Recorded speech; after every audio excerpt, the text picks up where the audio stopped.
Everybody, Thomas here, and today we're down here in Tennessee running my dad's 2220 and everything, one of the flagship mills of Timberking, and we have on the mill here a large piece of cherry burl. That is, the actual cherry's not that large, but the burl, that's a pretty substantial sized burl, about 18-19 inches in diameter, if you will.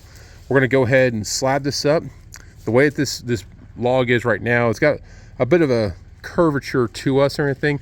It's pretty flat on the bottom side, so we're going to do our reference cut on this side, take a few little scab pieces off and everything, turn on the other side, get another flat plane reference, and then we'll probably flip it back over and start cutting from the top down.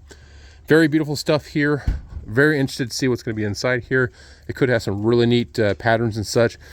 We'll probably start off with some thin slices on the outside till we get to a nice, again, flat surface, and then we'll look in the inside, maybe cut 1.25 inches or so, maybe just over 1 inch. I think 1.25 inches should be good. This right here will make some fantastic small trays, charcuterie boards, whatever. Cool. So stay around, we'll see what happens. Okay folks, we're gonna go ahead, crank this sucker up. It's already been warmed up. We've already cut a couple pine logs and stuff this morning, and we'll see how this looks. So again, I'm gonna come in with a few small slices before we actually start cutting into the meat of this.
Let's take a look, see what we got here.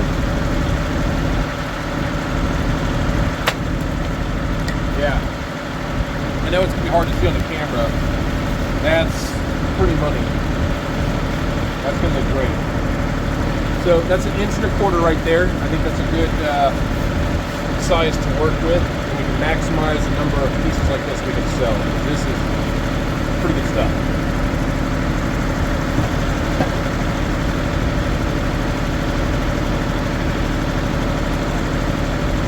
Oh yeah.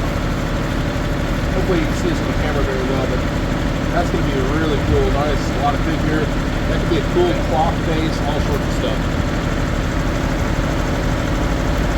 Alright, so now we're going to go ahead and flip the log over 180. We got our nice reference cut right here. I'm going to do this with a cant hook just so I don't tear into anything really nice in this one.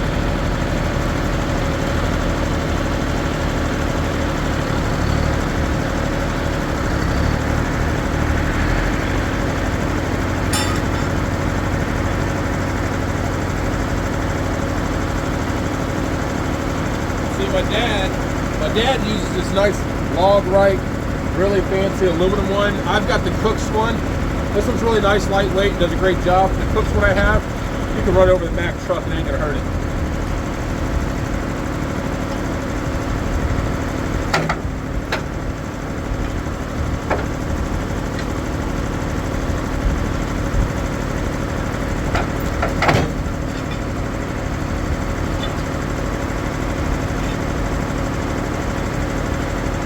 So the way this log is set up is very critical that I have this right here hitting on this log stop, excuse me. So I'm going to push the log forward a little bit.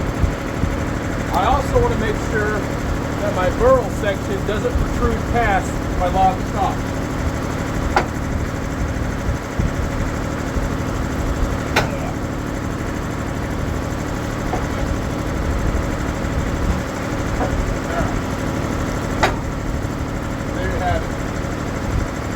Got a lot of smoke coming in from our fire we got across the way. Let's zoom in here just real quick, show what we're working with. My bad. So you can see we're making contact at this bunk. We're not making contact at this bunk because this log has a curve to it, and we are making contact with this bunk over here. It's very critical that you don't have the end of your log protrude past essentially your railing down there. I know the angles weren't the greatest, but working with what I got. All right, let's get to cutting up this last little bit. I want to continue on with the 1.25 inches. I think the 1.25 inches is working out very well. And again, it's going to leave us room for drying, and it's going to maximize the number of pieces we can possibly get. We're just going to go ahead and slab this thing all the way down. I actually don't think I'm going to rotate it again because I'm pretty happy the way she is right now. So let's get cutting.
Okay folks, actually I just got a request on this log. I was talking to one of my buddies and everything. We're actually going to cut this a little bit differently, and he's going to make a really cool table with opposing burl pieces. So this is why always talk to your people when you're cutting something unique and everything, because they said, hey, I might want this. So I'm going to go ahead after I got this cut here. I just got this call. So long story short, we're going to set up to a 2.25 inch scale. And we're going to cut down from this way. On the other end of this log, we do have a little bit of shake. And shake is where, it's really bad cherry, but the center of the log kind of detaching from the rest of it. So we're gonna maximize cutting from the top down. In our last cut, we'll leave it also at 2 1/4. So let me get on that 2 1/4 scale and we'll see what these things turn out like.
Okay, folks, we actually changed it a little bit still yet.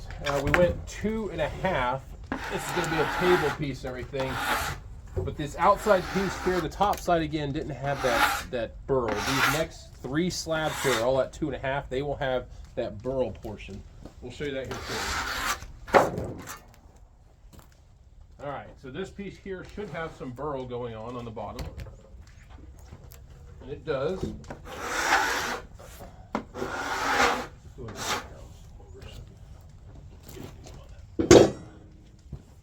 All right, this one here. So the burl section seems to be mostly in that sapwood, not so much into the heartwood. There's a little bit in here. And then let me